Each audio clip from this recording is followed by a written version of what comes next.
राज्यपाल आचार्य देवव्रत ने कहा कि किसानों को जैविक कृषि को अपनाना चाहिए। इससे एक और लोगों को बीमारियां नहीं होगी, वहीं दूसरी ओर जैविक खेती से किसान अच्छी आमदनी प्राप्त कर सकते हैं।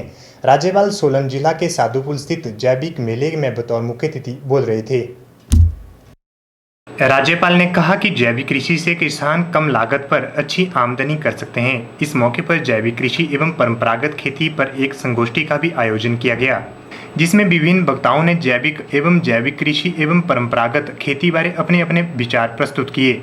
इस मौके पर राज्यपाल ने कृषि विश्वविद्यालयों के वैज्ञानिकों से आह्वान किया कि वो भी जैविक खेती के ऊपर शोध करें। राज्यपाल ने कहा कि किसानों को अधिक से अधिक जैविक खेती की ओर अग्रसर होना चाहिए, जिससे कि उनकी कम लागत में अच्छी आमदनी हो सके। उन्होंने कहा कि आज से 20 वर्ष पूर्व कैंसर और अन्य विभिन्न बीमारियां नहीं हुआ करती थी, परंतु आज के समय में लोगों को इस तरह की बीमारियां आम होने लगी है। इसका कारण खेती में अंधाधुंध कीटनाशकों का प्रयोग है। उन्होंने कृषि विश्वविद्यालयों के वैज्ञानिकों को भी कठोरता पूर्वक इसको रोकने का आह्वान किया कि आप परंपरागत जो अपने बीज थे उनको ही प्रमाणित मानो और उन्हीं से खेती की ओर बढ़ना चाहिए जो हमारे पूर्वज करते आए थे। और उनमें भी यूनिवर्सिटीज को चाहिए कि उनमें भी रिसर्च नई करें और हमारे ही बीज अच्छा उत्पादन देने की स्थिति में आए। ये रिसर्च हमारी यूनिवर्सिटीज में होनी चाहिए, वो लोग कर रहे हैं दिशा में। कैंसर सुना था किसी ने?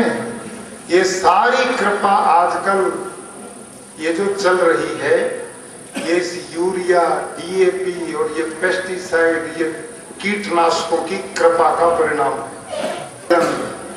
जहर आपके अंदर भेजा जा रहा है और मैं बड़ी कठोरता के साथ इस बात को कहता हूं कि हमारी यूनिवर्सिटी जो कृषि वैज्ञानिक है उन्होंने गंभीरता से सोचना चाहिए। ये बहुत बड़ा जघन्य अपराध हो रहा। आप प्रबुद्ध किसान मजबूती से खड़े हो जाओ तो इस चुनौती को स्वीकार करके इसका निजात पाया जा सकता है।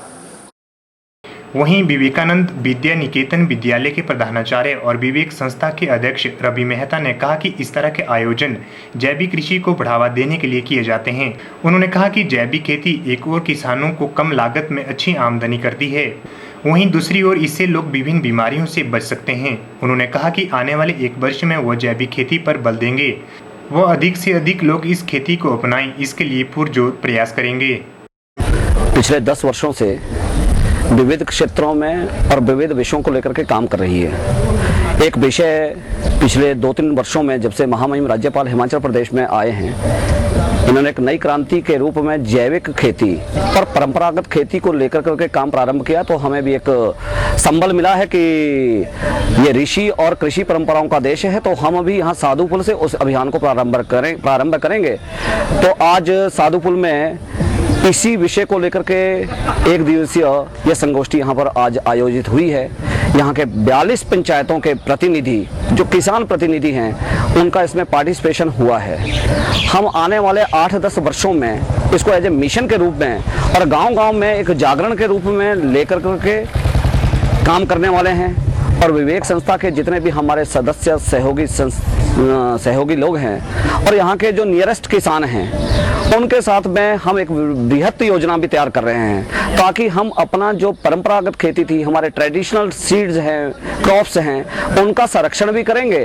और आने वाले समय में जो एक पेस्टिसाइड और रासायनिक खादों ने हमारे खेतों को खत्म किया है, वहाँ पर हम जैविक खेती को प्रमोट करने का आने वाले समय में जागरण करेंगे। और अगले वर्ष जो आज ये कार्यक्रम हुआ है, हम व्यवहारिक रूप में एक बहुत बड़ा कृषि मेला इस निमित्त करने वाले हैं, ताकि हम अपना प्रेजेंटेशन कि 1 साल में हमने इस विषय को लेकर के क्या किया है वो लेकर के आने वाले हैं।